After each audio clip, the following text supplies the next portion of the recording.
నీటి కమలం, the lotus. కవి తోరాదత్.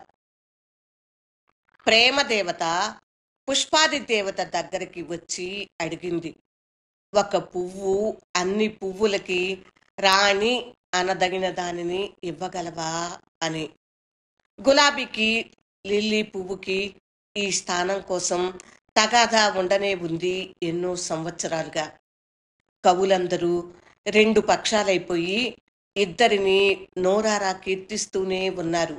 గులాబీ ఎప్పటికీ లిల్లీలా నిలువుగా, ఎత్తుగా, జునోలా ఎదగలేదు. అయితే మాత్రం లిల్లీ అందమైనదా? అనంతుడు అజరామరుడు అయిన మనిషి తోటలోనూ పుష్పాల పక్షాల వాద సంవాదాలు చెలరేగుతున్నాయి.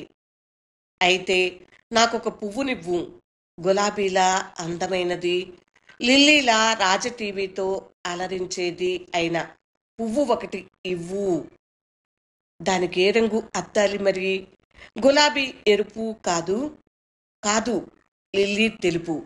రెండు రెండు రంగులు ఉన్న పువ్వు. ప్రేమ ప్రార్థన.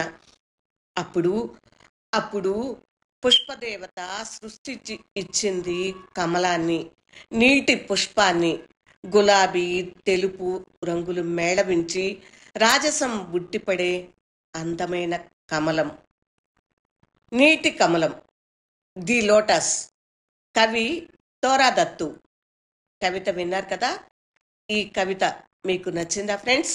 నచ్చితే లైక్ చేయండి, ఇంకా మీ మిత్రులకు షేర్ చేయండి, నా ఛానల్ సబ్స్క్రైబ్ చేయండి. ఇలాంటి విభిన్నమైన కవితల్ని నేను వినిపిస్తూనే ఉన్నాను. ఛానల్ని సందర్శించి కథలు, కవిత్వం, మ్యూజిక్స్, పాటలు, సామాజికమైన విషయాలు అనేకం అక్కడ వింటూ ఉండండి. వింటున్నందుకు హృదయపూర్వక ధన్యవాదములు. నమస్తే.